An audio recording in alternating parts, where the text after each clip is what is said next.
pleasure. Good to see you. On August 8th, my birthday actually. Really? How old are you? 32 years old. 32. 32 years Well, old. I'm a little older than you. We 38? 39? Yeah, 48. Oh, Somewhere around there. somewhere in there. That's awesome. You, what was you doing about the time you was my age, 32? You traveling the world with me? Well, let's see, 30 what? 32. 32.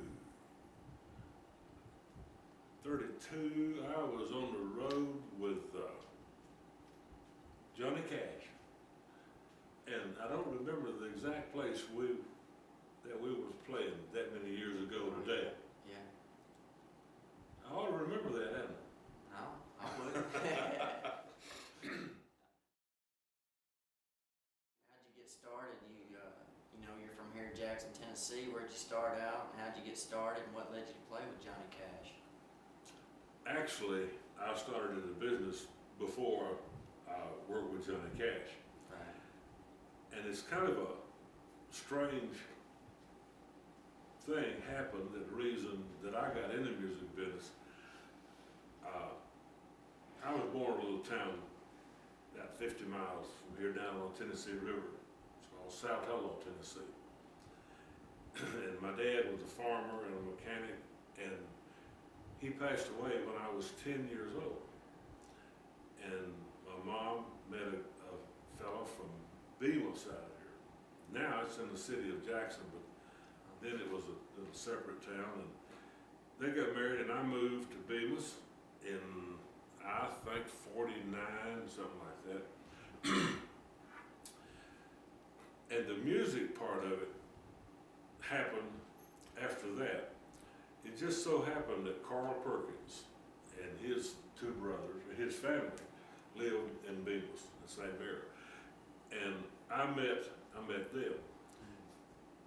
And Carl and Clayton and his older brother JB had a little band. They played around, and I had graduated from high school as JB Young. Never thought about being in the music business at all. Never thought about playing any kind of instrument. I was more mechanically minded. Yeah. And the schools I went to didn't have bands, didn't have any kind of music teachers. And I had a job working for a company here called SM Lawrence Company. They started in air conditioning. And I was going to be an air conditioner technician. But for some reason, I'd go to some places that Carl and Clayton and JB was playing. We'd become good friends. And it's all kind of weird, a little bit of the name that a fluke. A lot of people think it was kind of a flukish thing, things that happen, me getting in the music business and still be able to be in it. Yeah. But Carl and the boys mostly played Hank Williams songs. Old Hank Williams. Old Hank Williams. Now, for some reason, I would walk up beside Clayton played the upright bass. Right. Just like you see up here. Now, I don't know why I would do this, but on some of the songs, like an up-tempo song, like a Hank Williams, Hey Good Looking, Yeah. I'd walk up to the curvature of the bass and then, hey, hey, good looking, what's that cooking? Just keep time like that. Now, this went on for, I don't know, a little while, and one night, on a Saturday night, down at the Hilltop Inn, which you probably never heard of, the building's gone now. I was still hanging around when they got through, and Carl, for some reason, said, WS, we got an appointment with Sam Phillips next Thursday morning. Said, borrow some drums and go with us. Now, at that time, none of them legends that you played with was big at that time, right? Johnny Cash and Elvis and that, and No. No, we're not even up close to Johnny Cash and Elvis yet. Okay. So this was in 1954. Yeah. We're back to Carl said, WS borrow some drums. And borrow some drums and go with us to Memphis. We got an appointment with Sam Phillips next Thursday morning at Sun Records. And I even said, man, I never thought about playing drums or any kind of musical instrument at all. I said, I can't play drums. He said, you keep time on that bass, you can play drums. Another weird thing. I went the next day, found a guy that I'd heard of that I thought had some drums. His name was Fluke Holland. He worked for an amusement company here in Jackson. And I told him what I wanted to do. And he said, yes, you can. Man, you can't play drums. I said, if you let me borrow your drums, I'll be playing by Thursday. He let me have them. This is the reason I set up backwards to a lot of people. Yeah. I never had seen a drum set up. Right. Never even thought about setting one up. So I just happened to set a drum with a bass drum out here, play it with my left foot, and a hi-hat over here to play it. And it's different. When I found out I was wrong, I tried to change, like 2 or 3 years later when I saw some other guys. Then I decided I'm the one that's right. Hi-hat's over here, so I play. But anyway, we get in, I go at my mom's house, set them down food, and that afternoon, we get in my car, picture of it right there, and go over to Memphis on Thursday morning, go in and play the only thing that we knew to play, an old song called Movie Mag. I bet you never heard it, by Carl Perkins. Sam Phillips liked what he heard. We did a recording contract that day. Yeah. Now, that was in late '54. Now, we came back to Jackson, and then all at once it was '55. Now, in '55, here came the rest of the Sun people, like Johnny Cash, Jerry Lewis, Roy Orbison, Sonny Burgess, the whole group that you know now. Yeah. Started in '55. And that record got us in a position to tour some. So we spent the year of '55 touring around all the country, and Sam Phillips and a disc jockey named Bob Neal started a little booking agent, booking the Sun artists. So that's where we all worked together and met each other. Elvis and Scotty and Bill and John and Marshall Luther and all the guys. And then we go back in late '55 and make the record Blue Suede Shoes. Yeah. That was our third record. Right. And it became a big hit, and we was now I guess we was in the business. Put you on the map anyway. Put us on the map. And that happened until 1960. And I was going to retire in 1960. I figured I'd done everything I was going to do. I played on the Blue Suede Shoes record, been in the movie, been on the Perry Como show, played on the $1 Million Quartet session. Are you familiar with that? Yeah. Okay, and that's a Broadway play now. That's where I've been most of this year, traveling around the country doing this year. But anyway, Elvis had gone to RCA, Carl had gone to Columbia, and John had gone to Columbia. And on my shows, to get a kind of a laugh, I always said Jerry Lee going crazy.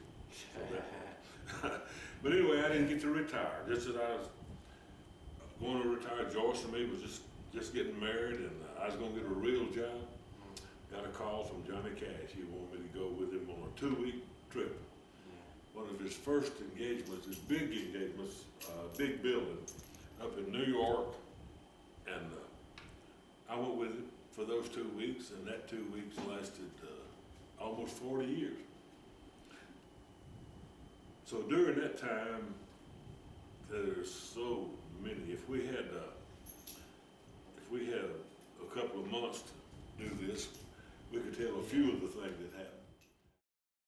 We used to have a party. Every time somebody had a birthday on the road, we'd have a birthday party. In 1976, my birthday, and he just took a watch off of his arm and gave me for my birthday present.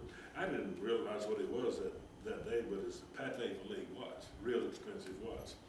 Now the next year, '77, we was on the road again, my birthday, he gave me a new Lincoln Continental Mark V. And the next year, again, we was on the road, and he gave me a picture of Abraham Lincoln, about that size, with a rough barn door material frame around it. And then the next year, and the next, and the next, and the next, and never again did he mention my birthday. So I thought that's kind of an unusual fellow that think to do something like that. Yeah. So many things like that he did, because like I say, he was such an unusual, different, he was almost, you could just say he was everything, super talented. And all the years that we worked together, we never had a problem. It was just a great time. I hear the train a-comin', it's rolling around the bend, and I ain't seen the sunshine since I don't know when.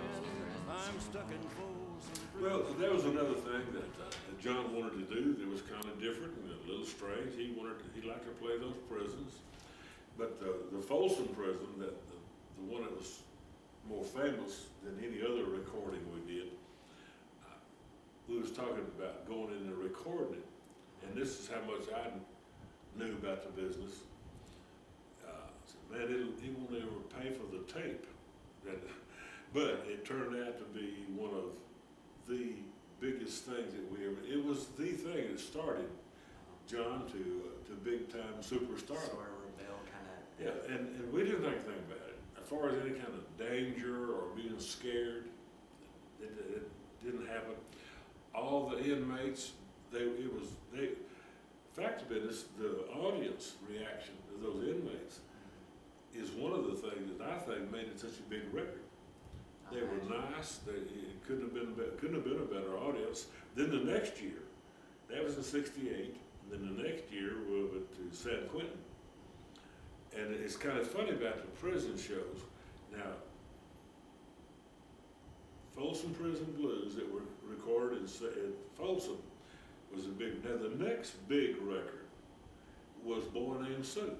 Yeah. And we recorded it in San Quentin the next year.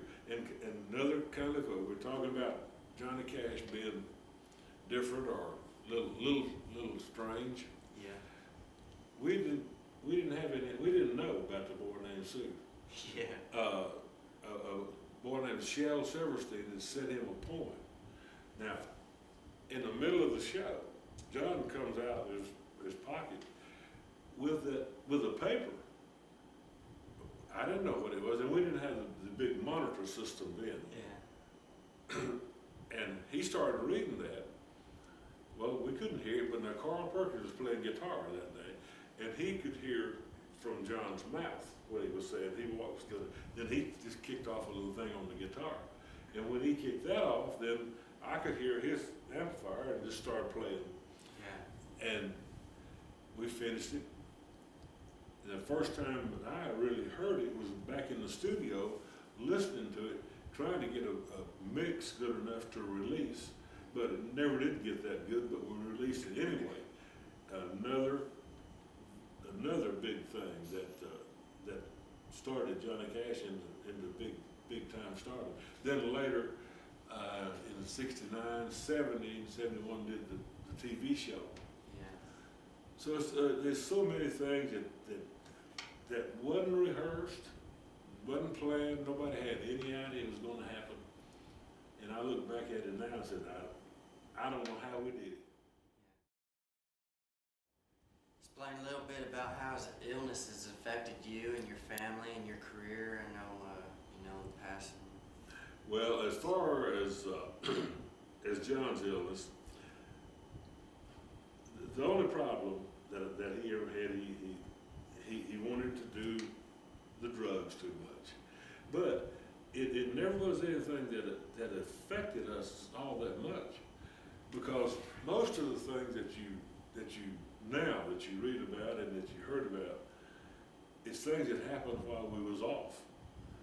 Very few things happened out on the road that was any kind of problem Of course, John has wrote about all this in all of his books, but as far as a problem to me or anybody in the group, we go out and do a tour, and if John was, if he was in some kind of condition that he shouldn't have been, he could always do the shows. He never forgot a word. And the only few times that it affected any of my family or anybody in the group was a few times that he'd go to the hospital.